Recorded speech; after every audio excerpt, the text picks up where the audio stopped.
we talked about simple design. So we talked about it being tested, clear, dry, and succinct. So we'll go into dry. Does anyone know what dry stands for? Yeah. Don't repeat yourself. Just repeat it. Yeah. What was that? Yes, it's redundant and repetitive. Yes. Yeah, so it sounds like don't duplicate yourself. And Andy Hunt and Dave Thomas, I think, was where I first read the term. This is interesting, right? It's every piece of knowledge must have a single, unambiguous, authoritative representation within a system.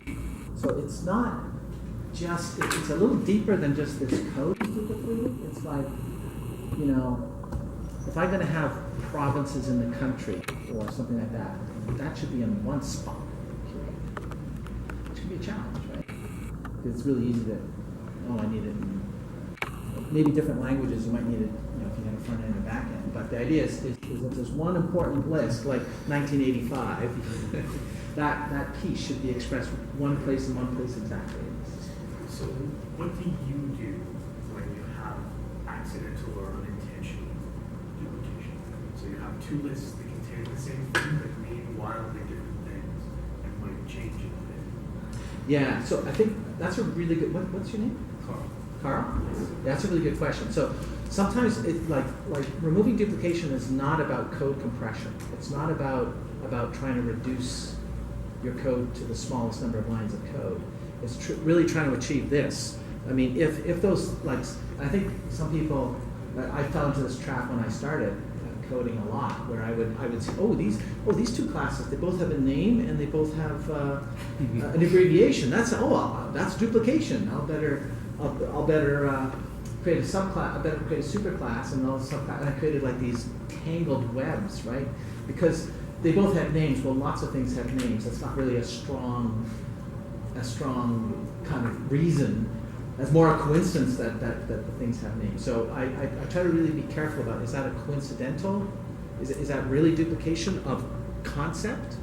Like, is it really the same concept duplicated, or are these really just two different concepts and they just literally or linguistically happen to have a similar representation? I don't know if that answers your question. What do you mean by two things that have similar? Do you have an example? Let's say the house. Can I? Sure. Let's say we have a list of provinces, and it's provinces we ship to and tax jurisdictions. Even though right now those lists might contain Ontario and Quebec, they could diverge wildly in the future. They mean completely different things. They have different meanings, and therefore they should have different They should exist differently. They shouldn't be deduplicated. Or I could think of like cars have names, right? Like that's Ford Focus, right? People have names. Therefore, I should have a thing class with a method called name, and they should subclass from that.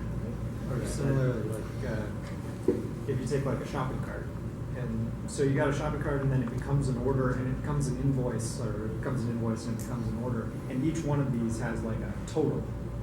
Yeah. But they're really all the same total calculated the same way. But each one of them might have their own implementation of that. It's just having one true source. Okay. Once and only once from Kent Beck. Very similar to that authoritative spot in the system. So TDD has this loop from Kent Beck's book. Write new code only if an automated test has failed. And eliminate duplication. So just two steps to his loop, which is now more or less encapsulated in refactoring, which is a lot about removing duplication. Actually, definitely. If I remember correctly, I think there's an example in TDD where he actually introduces code duplication because a concept had been incorrectly deduplicated. At one point when he's refactoring, he's like, and now, just because I'm deduplicating, it doesn't mean that I deduplicate this code. In fact, I'm going to do this. And boom, creates two things that are exactly the same, and then refactors them each in different directions. Yeah. If I remember, like, there's one example in that book that does that. I remember that. That makes sense. Yeah. So it's not like duplication can actually be a good thing. Like there might be examples where you do want to duplicate, but you're almost always following that with some kind of refactoring move. Right? Your tax jurisdiction, very true. Yeah. It'll come to haunt you now.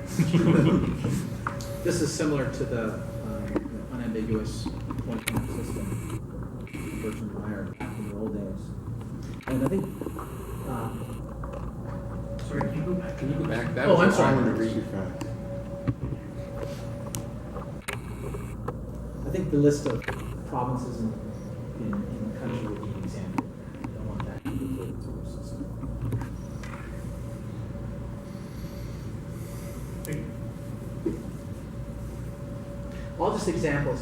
These are just, people that I admire that talk about how duplication persists in our code and how we really want to have single spots for important concepts in our systems. Sorry for going so fast. But I love this line. I was just excited about this line. And at the beginning of this book, Ron Jeffries writes in the introduction something like he believes that 80 to 90% of our code would be drastically improved just by removing duplication and choosing good names. You don't need to know sophisticated patterns, although that can help. But really, it's all just about choose good names and relentlessly remove duplication, and you'd be far better off. And that's what I believe that. I truly believe that. After looking at tons of code, you don't need any fancy patterns just to make it livable code, right? By the way, applying these, the simple design becomes generative because if you remove duplication, you start thinking, well, how do I remove duplication? Oh, well, maybe I should apply this template pattern or parameter object, and all of the patterns will start to emerge from recognizing the names and duplication that's there. So it's much, and this is really easy for people to review code and talk about. So I think it's really simple but powerful. How does this happen, right? So let's say you got a function like this. Copy paste. It's so fast. Make a little change. What's that? So fast. I know, I'm really fast at this. And then do you see this right? There's just a little bit of code that's just a little if statement buried in the middle there. Like this code actually really smells like it was copy and pasted to me, right? And then we just changed a little bit, right? Like the int looper is a kind of a giveaway to me that this code was copied and The pasted. fact that it took me a minute to figure out what the difference was between the if and the else. Yeah. So duplicate code come by really just like this, right? We copy paste, we edit the copy, and then we end up with duplication. And really the key to it is to look for the commonality and variability in the code and try to express that without duplication, right? And we tend to be pretty sucky at this. Actually, Eric and I have talked about this before. And I find that a lot of programmers, I don't know if this has been your experience, the easiest way to handle that is just to throw if statements into code. Right? And Eric and I were pairing out. I was calling you out, Eric, but why don't you explain that bit of code that we worked on? We don't. The 30 if statements. Oh, was it 30? I don't know. There was a lot. That 80-line method, that's what I'm talking about. It's where you had a whole chunk of code that had lots of conditional logic in it. Yeah, it was like if, meet some condition, and then this was all in the loop. So for each item in the loop, go down this complicated chain of conditional logic until you break because you did the thing you wanted to do. And yeah, it was awful. I couldn't understand it past the first 4 lines, basically. I just stopped reading. And then found somebody who actually knew what the function or feature was supposed to be, because I didn't want to waste my time doing that. And the point is that we have duplication in our code. It's going to happen, and then we lack I find programmers lack the expressiveness to identify that commonality and variability in a different way. Like what is common, what's variable? Like a really simple example is, could I just create a base class that has most of the behavior, and then have the subclasses that provide different interpretations of the right? That's one way that we can use subclassing to express the commonality is in the base class, the variability is in the distinct subclasses, right? And it's much more expressive than an if-then-else statement, right? So I found myself using a pattern like that with lambdas. So like passing Yes. says the difference. Yes. But I found this pattern can get really ugly really fast because I end up with two methods that do something clear and call a method that does a relatively arbitrary thing.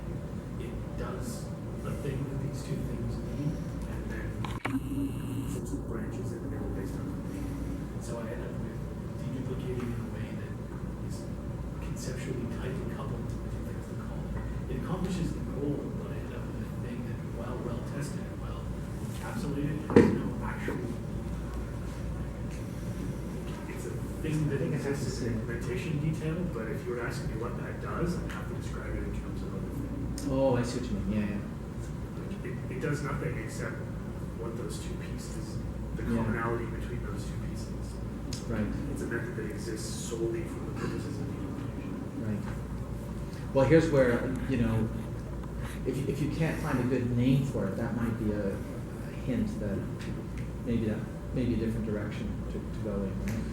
But couldn't that just be Yeah. a private method, like when you're testing your public methods, like if it exists solely for the purpose of producing duplication and other methods, then those are the methods that are tested, right?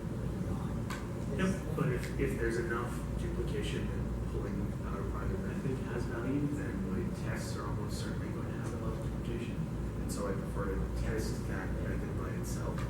Yeah. And so this becomes a lot like extracting another class. It's just I find I often end up with like 60 lines of code that's 5 lines of code calls a helper method, 5 lines of code calls a helper method, and then like 20 lines of helper method. Everything is very small, and if I pull it out, I end up with 300 line classes. But so essentially, I end up with a lot of things that just look weird and repeating. I'm trying to get a sense of breakdown now. Yeah. Well, what I notice about my code is the following. I don't know if anyone else has noticed this.